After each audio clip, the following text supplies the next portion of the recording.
নারী বোন আমাকে গতকালকে ফোন করে বলেছে উনি গত পরশু রাতে আমাদের অর্থমন্ত্রীকে স্বপ্ন দেখেছেন। মাননীয় মন্ত্রী, আপনাকে আমরা সামনেও দেখি, স্বপ্নেও দেখি, দয়া করে উত্তরটা দেন। মাননীয় স্পিকার, আমি ভীত সন্ত্রস্ত বোধ করছি। মাননীয় স্পিকার, আপনাকে ধন্যবাদ। কার্যপ্রণালী বিধি 71 বিধি অনুসারে মাননীয় অর্থমন্ত্রী দৃষ্টি আকর্ষণ করে আমার উত্থাপনীয় বিষয় দেশের কয়েকটি ব্যাংকের লুট হওয়া টাকা 75 লক্ষ গ্রাহকের হাতে ফিরিয়ে দেয়া এবং ওই সমস্ত ব্যাংক ডাকাত, ব্যাংক ঠকো, ব্যাংক লুটেরাদের কঠোর শাস্তি প্রদান প্রসঙ্গে মাননীয় স্পিকার, দেশের কয়েকটি ব্যাংকের অনিয়ম দুর্নীতির কারণে এক্সিম ব্যাংক, সোশ্যাল ইসলামী ব্যাংক, ফার্স্ট সিকিউরিটি ইসলামী ব্যাংক, বাংলাদেশ ইসলামী ব্যাংক, গ্লোবাল ইসলামী bank, union bank, national bank, IFIC bank সহ আরো কয়েকটি ব্যাংকে অনিয়ম এবং দুর্নীতি কারণে মালিক পক্ষের অর্থ পাচারের কারণে, লুটের কারণে আজকে দেশের আমানতকারীরা তাদের টাকা তুলতে পারছে না। এই টাকা কোনো বিলাসিতার টাকা নয়, এই টাকা তাদের কষ্ট অর্জিত টাকা। এক বাবার মেয়ের বিয়ে দেবার খরচের স্বপ্ন, এক মায়ের চিকিৎসার শেষ ভরসা, এক শিক্ষার্থীর ভবিষ্যতের টিউশন ফি এবং ক্ষুদ্র ব্যবসায়ীর জীবন বাঁচানোর মূলধন এবং কারো পেনশনের সঞ্চয়। তারা অতি কষ্টে অর্জিত এই টাকাগুলো ব্যাংকে রেখেছিল। ব্যাংক মানুষের আস্থার জায়গা। ব্যাংক থেকে যদি টাকা লুট হয়, মানুষ কোথায় যাবে? মাননীয় স্পিকার, মানুষ যদি ব্যাংকে টাকা না রাখে তাহলে বিনিয়োগ কমে যাবে, অর্থের প্রবাহ থেমে যাবে, অর্থনীতি গভীর সংকটে পড়বে। আমরা জনগণের ভোটে নির্বাচিত সরকার, আমরা এটি কোনোভাবেই মেনে নিতে পারি না। মাননীয় স্পিকার, একজন মানুষের টাকা ব্যাংকে পড়ে আছে, কিন্তু টাকার অভাবে সে চিকিৎসা করতে পারছে না। সময় মতো টাকা না পাওয়ার কারণে, তার চিকিৎসা হবার না কারণে অনেকেরই জীবন চলে গেছে মাননীয় স্পিকার। আর অন্যদিকে লুটেরা মালিক পক্ষ বিদেশে পালিয়ে গিয়ে নাকে সরিষার তেল মেখে আরামে ঘুমাচ্ছে। মাননীয় স্পিকার, এই সমস্ত লুটেরাদের তো এভাবে আরামে ঘুমাতে দেয়া যায় না মাননীয় স্পিকার। মাননীয় স্পিকার, এই মানুষগুলো, এই 75 লক্ষ গ্রাহক আজকে সরকারের দিকে তাকিয়ে আছে। তাদের কান্না, তাদের আর্তনাদ, আজকে তারা ন্যায় বিচার পাওয়ার জন্য রাষ্ট্রের কাছে দাবি জানাচ্ছে। মাননীয় স্পিকার, এই সমস্ত ব্যাংক ঠেকো, ব্যাংক লুটেরা, ব্যাংক ডাকাতদের কঠোর শাস্তি প্রদান করে তাদের সমস্ত সম্পত্তি নিলামে বিক্রি করে গ্রাহকের টাকা গ্রাহকের হাতে ফিরিয়ে দিতে হবে।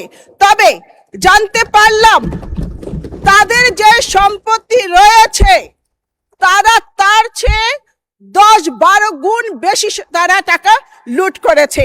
এই কারণেই তাদেরকে ধরে এনে ফিরিয়ে এনে এই টাকা তাদের কাছ থেকে আদায় করার দাবি জানাচ্ছি মাননীয় স্পিকার। মাননীয় স্পিকার, একজন মানুষের জীবনে কত টাকার প্রয়োজন? আমরা তো ইচ্ছে করলে বেশি আমরা খেতে পারি না, বদ হজম হয়।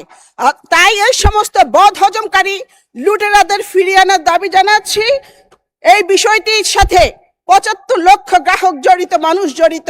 মাননীয় সদস্য মনোযোগ আকর্ষণ করেছেন, সম্পর্কের সময় আপনার স্টেটমেন্টটা দিবেন। এখন মাননীয় মন্ত্রীকে সুযোগ দিই। লেখা আছে মাননীয় স্পিকার, আমি নোটিশ দেখেই পড়ছি। মাননীয় স্পিকার, বিষয়টি অতি জরুরি বিধায় প্রয়োজনীয় ব্যবস্থা গ্রহণ করবার জন্য মাননীয় অর্থমন্ত্রীর আমি দৃষ্টি আকর্ষণ করছি।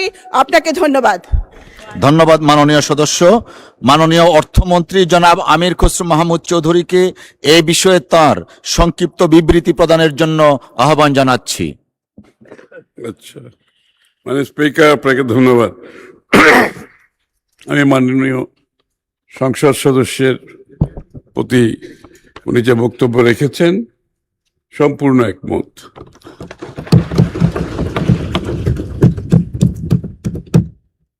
এটা একটি হৃদয় বিদারক ঘটনা ঘটেছে বাংলাদেশে।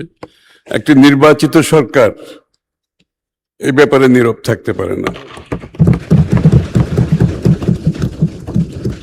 মাননীয় স্পিকার, সরকার দেশের অর্থনীতির মেরুদণ্ড, আর্থিক খাতকে স্থিতিশীল অবস্থায় ফিরিয়ে আনতে একটি সুসংগঠিত ও বহুমাত্রিক রেজুলেশন কাঠামো প্রতিষ্ঠা করেছে। এই কাঠামোর আইনি ভিত্তি হিসাবে ব্যাংক রেজুলেশন আইন 2026 প্রণীত হয়েছে। এর আওতায় সমস্যাগ্রস্ত 5টি ব্যাংক, যথা export import bank of Bangladesh PLC, Exim bank, first security Islamic bank PLC, global Islamic bank PLC, social Islamic bank PLC ও ইউনিয়ন ব্যাংক পিএলসি কে একীভূত করে সম্মিলিত ইসলামী ব্যাংক পিএলসি গঠন করা হয়েছে, যা রেজুলেশন কৌশলের অধীনে গৃহীত সবচেয়ে উল্লেখযোগ্য পদক্ষেপ। এই একীভূতকরণের ফলে 5টি ব্যাংকের সকল আমানতকারীর দাবি ও স্বার্থ নতুন ব্যাংকে সংরক্ষিত হয়েছে। এর পাশাপাশি আমানত সুরক্ষা তহবিলের বিধানের আওতায় নির্ধারিত সীমা পর্যন্ত আমানতকারীর ক্ষতিপূরণ পাওয়ার আইনি অধিকার প্রতিষ্ঠিত হয়েছে। এক্ষেত্রে আমানত সুরক্ষা আইন 2026 এর মাধ্যমে সুরক্ষিত আমানতের পরিমাণ সর্বোচ্চ 1 লক্ষ টাকা হতে 2 লক্ষ টাকায় উন্নীত করা হয়েছে। রেজুলেশনের আওতায় অবসায়নাধীন ব্যাংকসমূহের আমানতকারীগণ বাংলাদেশ ব্যাংকের রেজুলেশন স্কিম মোতাবেক আমানতের অর্থ পর্যায়ক্রমে ফেরত পাচ্ছেন। ফাইন্যান্স কোম্পানি সমূহের আমানতকারীরা ইতিপূর্বে আমানত সুরক্ষা আইনের আওতাভুক্ত ছিল না, বর্তমানে সরকার তাদেরকেও অন্তর্ভুক্ত করা হয়েছে। এই সকল পদক্ষেপের মাধ্যমে গ্রাহকদের আমানত প্রাপ্তি নিশ্চিত করা হয়েছে। পাশাপাশি এই 5টি ব্যাংকের বিনিয়োগ অনিয়ম সমূহে দায়ী ব্যক্তিদের শনাক্ত করতে বিশেষ ফরেনজিক অডিট চলমান রয়েছে, যার প্রতিবেদনের ভিত্তিতে পরবর্তীতে সম্পদ পুনরুদ্ধারের ব্যবস্থা গ্রহণ করা হবে, পুনরুদ্ধার নিশ্চিত করা হবে। মাননীয় স্পিকার, উল্লেখ্য, ব্যাংক রেজুলেশন আইন 2026-এর 57 ধারায় রেজুলেশনের আওতাধীন ব্যাংকের পাওনা আদায়ের জন্য বাংলাদেশ ব্যাংককে দায়ী ব্যক্তি কর্তৃক ব্যাংকের সম্পদ অথবা তহবিল হইতে অর্জিত সকল আয়, সম্পত্তি, অধিকার এবং সম্পদের নিয়ন্ত্রণ গ্রহণ এর ক্ষমতা দেওয়া হয়েছে।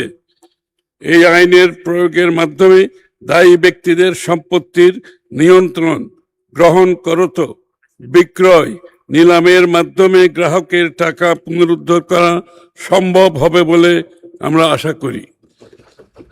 এছাড়া ফৌজদারি, ক্রিমিনাল মামলার পাশাপাশি দেওয়ানি, সিভিল পদ্ধতি গ্রহণের মাধ্যমে ব্যাংকিং সেক্টরে অনিয়ম ও দুর্নীতির কারণে সৃষ্ট খেলাপি ঋণের টাকা অবৈধভাবে বিদেশে পাচারকৃত অর্থ ফিরিয়ে আনার উদ্যোগ গ্রহণ করা হয়েছে। এই পদ্ধতিতে খেলাপি ঋণের টাকা অবৈধভাবে বিদেশে পাচারের কারণে ক্ষতিগ্রস্ত প্রায় 30টি ব্যাংক তাদের ঋণের অর্থ উদ্ধারের জন্য নন ডিসক্লোজার এগ্রিমেন্ট স্বাক্ষর পূর্বক 9টি আন্তর্জাতিক আইনি প্রতিষ্ঠানকে নো উইন নো ফি শর্তে নিয়োগ প্রক্রিয়া শুরু করেছে। অগ্রাধিকারপ্রাপ্ত 11টি কেসের মধ্যে প্রথম পর্যায়ে 6টি কেস সাইফুজ্জামান চৌধুরী, এস আলম, বেক্সিমকো, শিকদার, নাসা ও ওরিয়েন্ট গ্রুপ নিয়ে দেওয়ানি কার্যক্রম শুরু হয়েছে। ব্যাংক কর্তৃক অর্থ পুনরুদ্ধারের এই কার্যক্রম আরও সম্প্রসারিত করার পরিকল্পনা গ্রহণ করা হয়েছে। বিগত সরকারের আমলে বিপুল অঙ্কের অর্থ বিভিন্ন দেশে পাচার করা হয়েছে। এই অর্থ পুনরুদ্ধারে সরকার সম্ভাব্য সকল পদক্ষেপ গ্রহণ করেছে। এটা সংক্ষেপ মাননীয় স্পিকার নিচে দেওয়া আছে, এটা দীর্ঘ।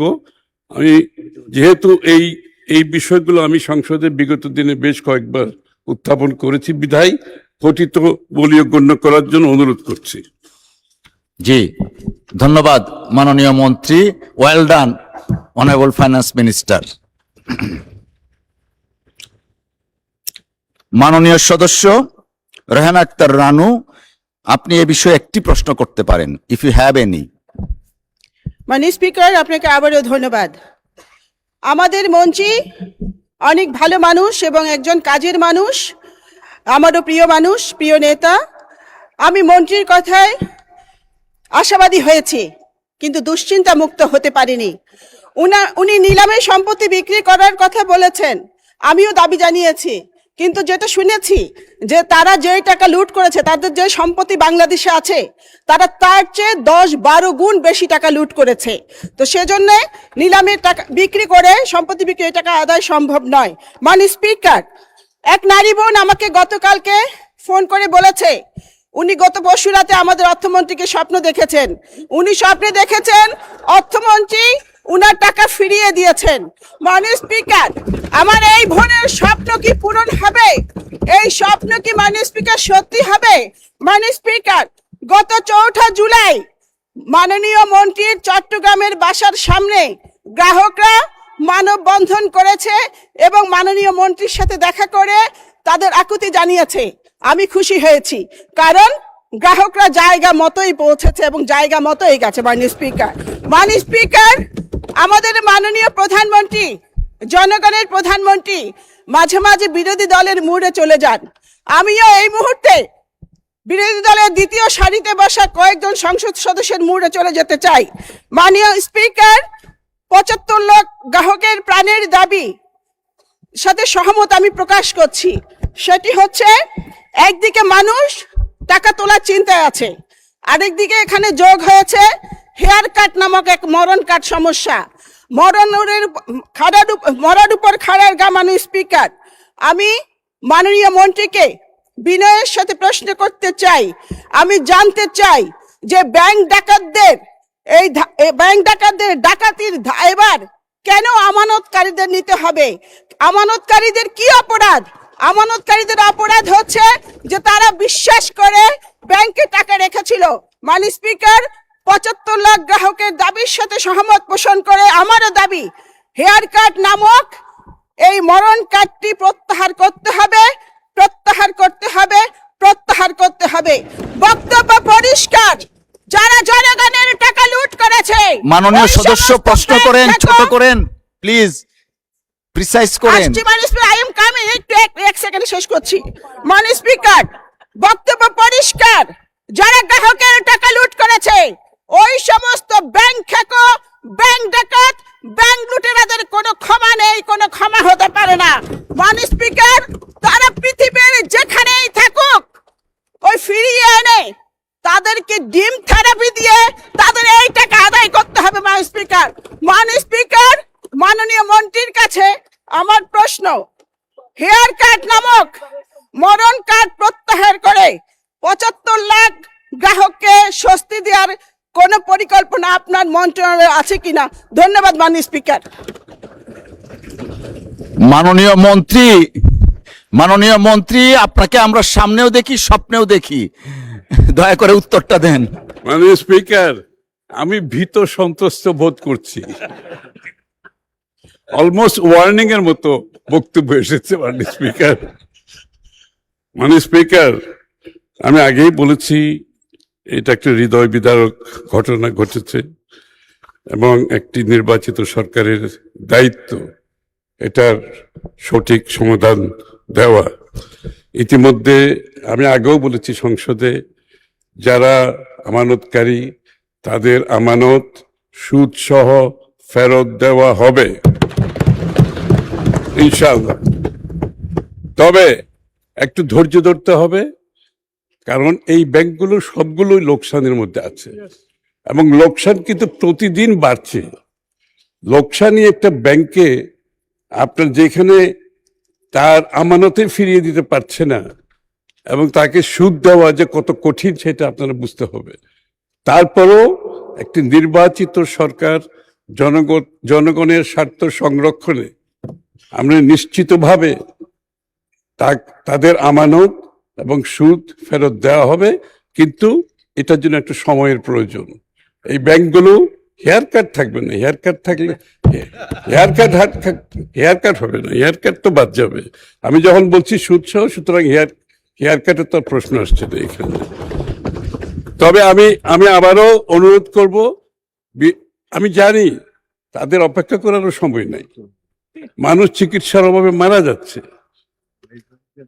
মানুষ তার মেয়ের বিয়ে দিতে পারছে না। আমি প্রতিনিয়ত এই সমস্ত সমস্যার সাথে সম্মুখীন হচ্ছে, প্রতিনিয়ত। মানে স্পিকার, এটার সমাধান একটু মধ্যমেয়াদী দীর্ঘমেয়াদী সমাধান হবে, তবে নিশ্চিতভাবে এটা বলতে পারি আমানতকারীরা তাদের টাকা ফেরত পাবে, সুদসহ ফেরত পাবে, এটার নিশ্চিতভাবে বলা যাবে। তবে এটার জন্য একটু ধৈর্য ধারণ করতে হবে। মানে স্পিকার, আপনাকে ধন্যবাদ।